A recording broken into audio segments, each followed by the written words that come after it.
My dear students, Dr. James Taylor Ken രചിച്ച lectures on homoeopathic മെറ്റീരിയ മെഡിക്ക എന്ന പുസ്തകത്തെ ആധാരമാക്കിയുള്ള ഈ പ്രോഗ്രാമിലേക്ക് നിങ്ങൾക്ക് ഏവർക്കും വീണ്ടും സ്വാഗതം. ഈ പരമ്പരയുടെ 367ാമത്തെ എപ്പിസോഡിൽ കൽക്കേറിയ സിലിക്കേറ്റ് എന്ന അധ്യായത്തിൻ്റെ 7ാമത്തെയും അവസാനത്തെയും ഭാഗമാണ് നമ്മൾ പരിഗണിക്കുന്നത്. ഈ ഭാഗത്തും തൊലിയുമായിട്ടും മറ്റുമൊക്കെ ബന്ധപ്പെട്ട സന്ധികൾ, വിരലുകൾ, ഇതൊക്കെയായിട്ട് ബന്ധപ്പെട്ട പ്രധാനപ്പെട്ട ചില പർട്ടിക്കുലർ സിംറ്റംസാണ് വരുന്നത്. കൂടാതെ സ്വപ്നങ്ങൾ, പനി, കുളിര്, അങ്ങനെയുള്ള ചില പ്രശ്നങ്ങൾ, അക്യൂട്ട് പ്രശ്നങ്ങൾ, അതിൻ്റെ മൊഡാലിറ്റീസ് ഒക്കെ എൻ്റെ ഇവിടെ വിശദമായിട്ട് പറയുന്നുണ്ട്. നമുക്ക് ശ്രദ്ധിക്കാം. Sensation of paralysis in upper limbs and in the hands, paralysis in lower limbs. കൈകളിൽ, കാലുകളിലൊക്കെ തളർവാദത്തിൻ്റെ അനുഭവം, സെൻസേഷനെ പറയുന്നുള്ളൂ. വാസ്തവത്തിൽ അങ്ങനെ വരുന്നില്ല.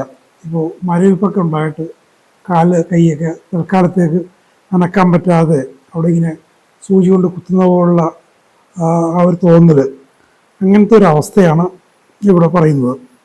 Called sweat on all the limbs, cold sweat on palms of hands, cold sweat of feet, offensive cold sweat of feet.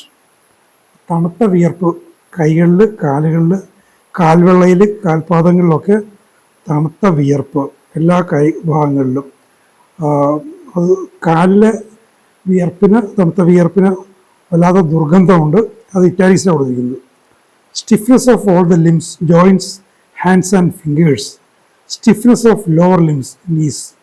അപ്പോൾ എല്ലാ കൈകാലുകളിലും സന്ധികളിലും കൈ വിരലുകൾ എന്നിവ ഇറ്റാലിക്സിലാണ് കൊടുത്തിരിക്കുന്നത്. അവിടെയൊക്കെ ഇങ്ങനെ ഉറച്ചു പോയി ചലിപ്പിക്കാൻ പ്രയാസം. Swelling of hands, knees, legs, ankles etcetera. കൈകളിൽ, മുട്ടിൽ, കാൽമുട്ടിൽ, കാലിൽ, കാൽപാദത്തിലൊക്കെ നീർക്കെട്ട്, വീക്കമുണ്ട്. Tingling of the fingers, trembling of the upper limbs of the hands, of the lower limbs, twitching of the upper limbs, thighs and legs. അപ്പോൾ വിരലുകളിൽ ഉണ്ടാകുന്ന പോലെ സൂചി കൊണ്ട് കുത്തുന്ന പോലുള്ള ആ ഒരു സെൻസേഷൻ. കൈകളിൽ വിറയൽ, കാലുകളിൽ അതേപോലെ വിറയൽ, കൈകൾ പെട്ടെന്ന് വലിച്ചു കോച്ചലുകൾ, അനിയന്ത്രിതമായ ചലനങ്ങൾ തുടയിലും കാലുകളിലും ഒക്കെ ഉണ്ട്. Ulceration of lower limbs, legs. Lower ലിംസും ലെഗ്സും ഇറ്റാലിക്സിലാണ്. കാലുകളിൽ, കാൽപാദത്തിലൊക്കെ വ്രണങ്ങൾ വരാം. വെരിക്കോസ് വെയിൻസ്, ഞരമ്പുകൾ തടിച്ചു വീർത്ത് അതും ഈ വ്രണങ്ങളൊക്കെ ആയിട്ട് മാറുന്ന അവസ്ഥ ഒത്തിരി ആളുകൾ ബുദ്ധിമുട്ടുന്ന പ്രശ്നമാണ്. ഞാൻ നേരത്തെ പറഞ്ഞ പോലെ അർശസ്, ഭഗന്തരം, വെള്ളപോക്ക്, ഹൈഡ്രോസീൽ, അതിൻ്റെ കൂട്ടത്തിൽ വരുന്നതാണ് വെരിക്കോസ് വെയിൻ.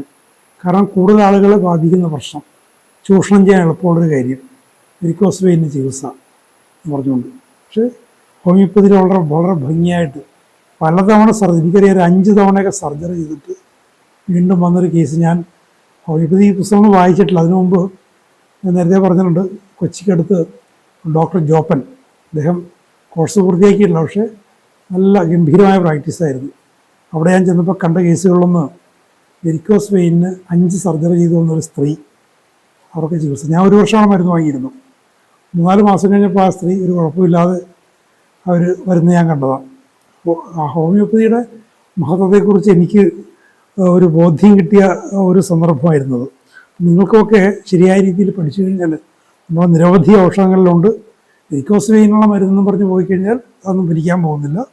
ആ രോഗിയുടെ പൊതു അവസ്ഥയുമായിട്ട് യോജിക്കുന്ന ഔഷധങ്ങൾ, അതിൽ വെരിക്കോസ് വെയിനും കൂടി കവർ ചെയ്യുന്ന ഔഷധങ്ങളുണ്ടെങ്കിൽ, അതിൻ്റെ മൊഡാലിറ്റീസും കൂടി കവർ ചെയ്യുന്ന ഔഷധങ്ങളുണ്ടെങ്കിൽ അവ തീർച്ചയായിട്ടും അത് നിങ്ങളുടെ രോഗികളെ സുഖപ്പെടുത്തും. Warts on the hands, on the dorsum of the thumb, on the ball of the thumb. ചില സാധാരണ അരിമ്പാറ വരാത്ത ചില സ്ഥലങ്ങൾ, കൈകളിൽ, തള്ളവിരലിൻ്റെ പുറം ഭാഗത്ത്, തള്ളവിരലിൻ്റെ കൈപ്പത്തിയുമായിട്ട് ചേർന്ന മാംസമായ ഭാഗത്ത്, അവിടെ അങ്ങനെയൊക്കെ അരിമ്പാറകൾ കാണാത്ത അത്തരം ഭാഗങ്ങളിൽ അരിമ്പാറകൾ വരുന്നു. Warts on the hands, large hard seed warts, വലിയ അരിമ്പാറകൾ, കണ്ടാൽ ഭയം തോന്നും ചില അരിമ്പാറകൾ കണ്ടു കഴിഞ്ഞാൽ. Weakness of all the limbs and especially the joints. എല്ലാ കൈകളിലൊക്കെ ക്ഷീണമുണ്ട്, സന്ധികളിൽ വലിയ ക്ഷീണം കൂടുതലാണ്. ജോയിൻസ് ഇറ്റാലിക്സിലാണ് കൊടുത്തിരിക്കുന്നത്. Weakness of thighs, knees, legs, calves and feet. തുടകളിൽ, മുട്ടുകാലുകളിൽ, പാദത്തിൽ, കാലിൻ്റെ പിൻഭാഗത്ത് ഒക്കെ ക്ഷീണമുണ്ട്. Dreams of anger, anxious of business, confused, amorous of the dead, of disease, fantastic, fire, frightful, horrible, murder, nightmare, vivid, vexation, visionary, dreams of sick people and carrying for sick people. എന്തൊക്കെ തരം സ്വപ്നങ്ങളാണ് ഇനിയുണ്ട് ഉണ്ടോ? ഭയപ്പെടുന്ന സ്വപ്നം, പേടിച്ച് വിറയ്ക്കുന്ന തരത്തിലുള്ള സ്വപ്നം, കൊലപാതക സ്വപ്നം കാണുന്നു, പൊതുവെ ദുസ്വപ്നം, വൈവിധ്യமான സ്വപ്നങ്ങൾ, ആളെ വിഷമിപ്പിക്കുന്ന സ്വപ്നം, വിഷണറി ഡ്രീംസ് എന്ന് വെച്ചാൽ എന്താ? ദാർശനികമായിട്ടുള്ള സ്വപ്നങ്ങൾ. അത് സ്വപ്നത്തിൽ കണ്ടത് ചിലപ്പോൾ സംഭവിക്കുക, അല്ലെങ്കിൽ സംഭവിക്കാൻ സാധ്യതയുള്ള കാര്യങ്ങൾ അങ്ങനെ ആകാം, സ്വപ്നമായിട്ട് വരില്ല. സിക്ക് പീപ്പിൾ, രോഗികളായ രോഗികളെ ശുശ്രൂഷിക്കുന്ന തരത്തിലുള്ള സ്വപ്നങ്ങൾ. ഇനി മറ്റൊന്ന് പറയുക, hideous old woman's face appeared in her dreams. ഒരു സ്ത്രീയുടെ, ഒരു പെൺകുട്ടിയുടെ സ്വപ്നത്തിൽ ഇങ്ങനെ മറഞ്ഞിരിക്കുന്ന ഒരു ഇങ്ങനെ മറഞ്ഞിരിക്കുന്ന ഒരു വൃദ്ധയുടെ സ്വപ്നം. Sleep is restless, sleepiness in the morning. അസ്വസ്ഥമായ ഉറക്കം, പക്ഷെ നേരം പുലരാറാകുമ്പോഴേക്കും വല്ലാതെ ഉറക്കം വരുന്നു. ഫോർനൂൺ ആൻഡ് ഈവനിങ്, ഉച്ചയ്ക്ക് മുമ്പും സായാഹ്നത്തിനും. അപ്പോൾ അങ്ങനെ ഉറങ്ങാൻ പാടില്ലാത്ത സമയങ്ങളിലൊക്കെ ഉറക്കം വരുന്നു. ഉറങ്ങേണ്ട സമയത്ത് അസ്വസ്ഥത. After dinner, after eating, sleeplessness before mid night. അപ്പോൾ ആഹാരം കഴിച്ച ശേഷം, അത്താഴം കഴിച്ച ശേഷമൊക്കെ ഉറക്കം വരുന്നു. അർദ്ധരാത്രിക്ക് മുൻപ്, സ്ലീപ്ലെസ്നെസ് വിത്ത് സ്ലീപ്പിനെസ്, ഉറക്കമില്ലായ്മയും ഉറക്കം തൂങ്ങലും ഒരേപോലെ വരാം, അങ്ങനെയും വരാം. ഉറങ്ങേണ്ട സമയത്ത് ഉറക്കമില്ലായ്മയും ഉണർന്നിരിക്കേണ്ട സമയത്ത് ഉറക്കം തൂങ്ങലും. Sleeplessness from much thinking, after once waking cannot sleep again. ചിന്തകൾ കൊണ്ട് മനസ്സ് ചിന്താകുലമാകും, ചിന്തകളിൽ മുഴുകുന്നതുകൊണ്ട് ഉറക്കം നഷ്ടപ്പെട്ടു പോകുന്നു. ഒരുപാട് പേര് അങ്ങനത്തെ പ്രശ്നങ്ങൾ പറയാറുണ്ട്. ഒരിക്കൽ ഉറന്നു കഴിഞ്ഞാൽ പിന്നെ ഉറക്കം കിട്ടുന്നില്ല, ഞാൻ ഉറന്നു പോയി കഴിഞ്ഞാൽ പിന്നെ ഉറക്കമില്ല. അൺറെഫ്രഷിങ് സ്ലീപ്പ്, ഉറക്കം കൊണ്ടുണ്ടാകേണ്ടുന്ന ഒരു സൗഖ്യം, ഒരു ചെറിയൊരു ഉണർവ് കിട്ടുന്നില്ല. വേക്കിംഗ് ഏർലി ആൻഡ് ഫ്രീക്വൻറ്റ്, ഇടയ്ക്കിടയ്ക്ക് ഉണർന്നു വരുന്നു, നേരത്തെ ഉണർന്നു പോകുന്നു. യോണിങ് എപ്പോഴും കൂട്ടമായിട്ട് കൊണ്ടിരിക്കുന്നു. Chill in morning, forenoon and evening, in the open air, in cold air, even in bed, after eating, external and internal, shaking chill with trembling from uncovering. Warm room does not relieve, desire വാംസ് but it does not relieve. അപ്പോൾ കുളിരും പനിയും പ്രഭാതത്തിൽ, ഉച്ചയ്ക്ക് മുമ്പ്, സായാഹ്നത്തിൽ, തുറസായ വായുവിൽ, തണുത്ത വായുവിലൊക്കെ ഉണ്ട്. കിടക്കാൻ നേരത്തുണ്ട്, ആഹാരം കഴിച്ച ശേഷമുണ്ട്. ആഹാരം കഴിക്കൽ പൊതുവേ കൽക്കേറിയ സിലിക്കേറ്റയിൽ ഒരു അഗ്രവേഷന് കാരണമാണ്. ഇനി എന്താണ് ഇതിൻ്റെ സവിശേഷത? കുളിർ വരാൻ നേരത്ത് ചൂടുള്ള മുറി കൊണ്ട് ഒരു ശാന്തി, ഒരു സൗഖ്യം ഉണ്ടാകണം. പക്ഷേ അവിടെ ഇല്ല. ചൂടുള്ള മുറിയിൽ കയറിയാൽ ഈ കുളിരും ആ ഒരു സെൻസേഷൻ മാറുന്നില്ല. എന്നാൽ ചൂടിനോടുള്ള ആഗ്രഹമുണ്ട്, ഡിസയറുണ്ട്, but it does not relieve.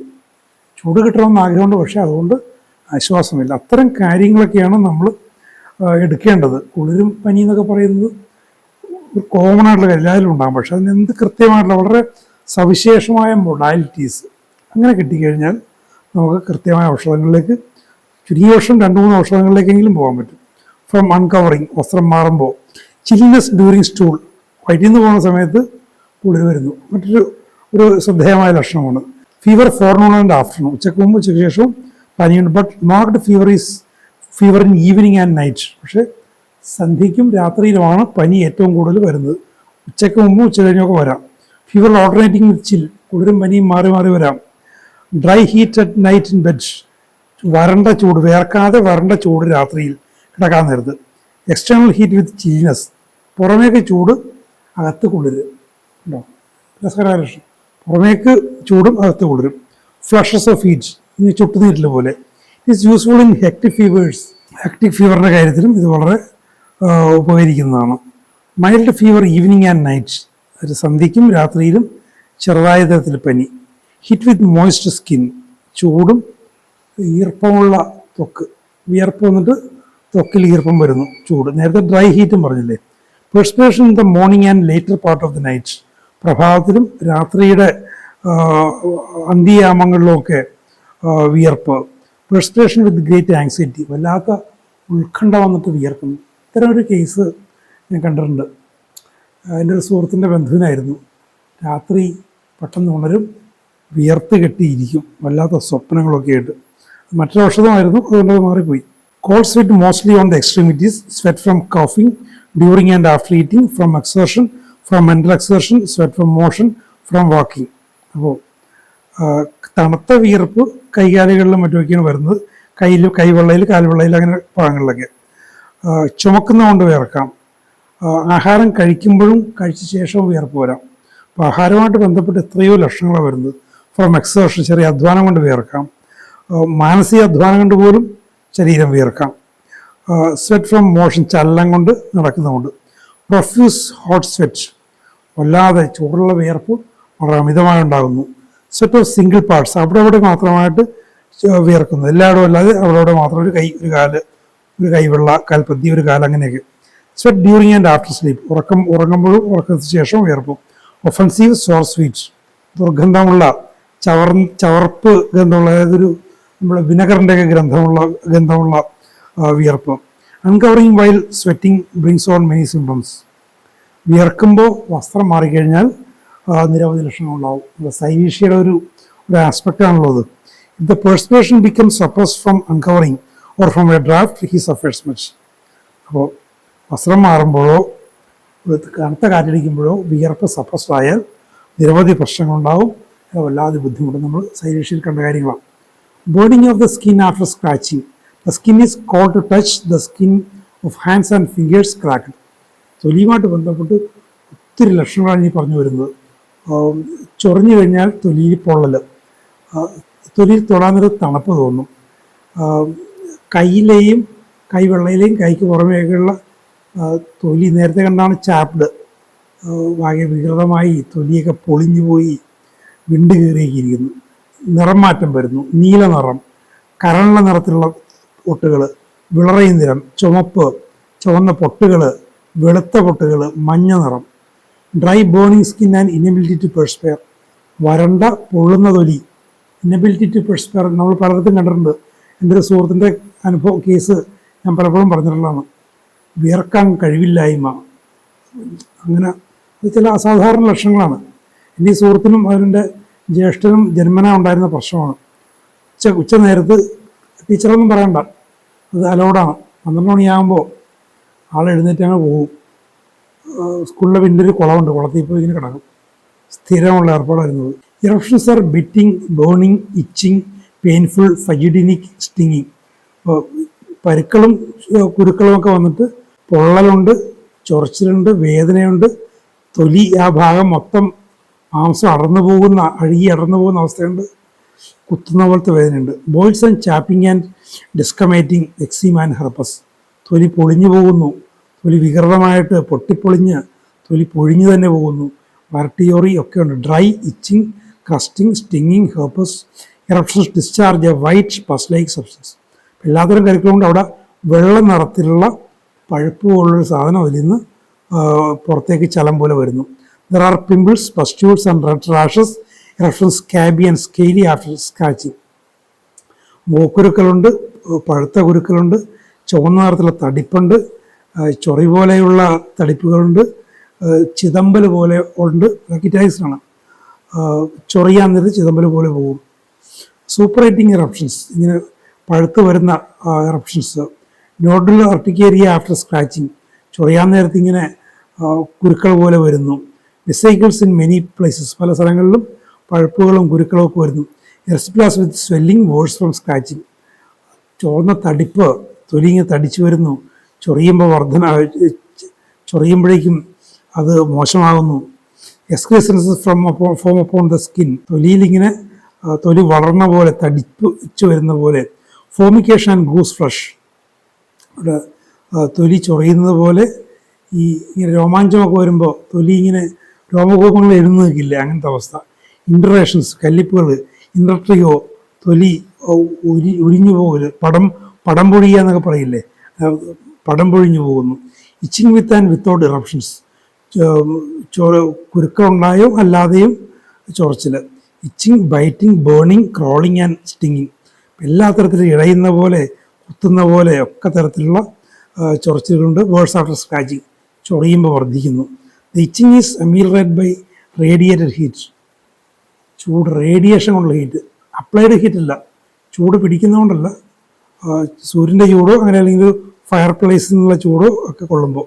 ഈ ഒരു കാലത്ത് അമേരിക്കയിൽ മറ്റോ തണുപ്പ് കാലത്ത് ഫയർ പ്ലേസ് ഉണ്ടാവും, നെരിപ്പോട്, അതിനുള്ള ചൂടുവെള്ളം കൊണ്ടാൽ ഇങ്ങനെയുള്ള പ്രശ്നങ്ങൾ ഉണ്ടായിക്കഴിഞ്ഞാൽ അവർക്ക് തണുപ്പ് കാലത്ത് എന്തുമാത്രം അവർ സഫർ ചെയ്യും, റേഡിയേറ്റിംഗ് ഹീറ്റ്. അതുകൊണ്ട് ചൊറിച്ചിൽ. ഇറ്റ് സ്ക്യൂവേർഡ് ലൂപ്പസ്, നമ്മൾ ഓട്ടോ ഇമ്മ്യൂൺ ഡിസീസ് എന്നൊക്കെ പറയുന്ന, മറാരോഗം എന്നൊക്കെ പറയുന്ന അവസ്ഥകൾ. എന്തോരം പ്രശ്നങ്ങളാണ് നമ്മൾ കാണുന്നത്. ഈ ചൊറിയുമ്പോൾ വർധനവ്, പൊള്ളൽ എന്നൊക്കെ പറയാൻ നേരത്ത് നമ്മൾ ചില കീനോട്ട് പ്രിസ്ക്രിപ്ഷനിലേക്ക് പോകാനുള്ളൊരു പ്രവണത വരും. അങ്ങനെ പോകരുത്. കാരണം നമ്മൾ കേസ് എടുത്തു കഴിഞ്ഞാൽ ചിലപ്പോൾ ഒരിക്കലും ചിന്തിക്കാത്ത ഔഷധങ്ങളൊക്കെ ആയിരിക്കാം. ശരിക്കും എപ്പോഴും രോഗിയുടെ ജനറൽ കണ്ടീഷൻ നോക്കി, ടോട്ടാലിറ്റി നോക്കി മാത്രമേ നമ്മൾ ചികിത്സയിലേക്ക് പോകാവൂ. അല്ലെങ്കിൽ സ്കിൻ സിംപ്റ്റംസിൻ്റെ കാര്യത്തിൽ തെറ്റായ വഴിക്ക് പോയി കഴിഞ്ഞാൽ ആ സിമ്പിൾ കണ്ടീഷൻ മാറിയിട്ട് അല്ലാതെ കോംപ്ലിക്കേഷനിലേക്ക് ഒക്കെ പോകാം. Ulceration of the skin and ulcers, bluish, burning, cancerous, crusty, deep, corrosive, offensive with yellow pus, fistulous, foul, indolent, indurated, sting and unhealthy.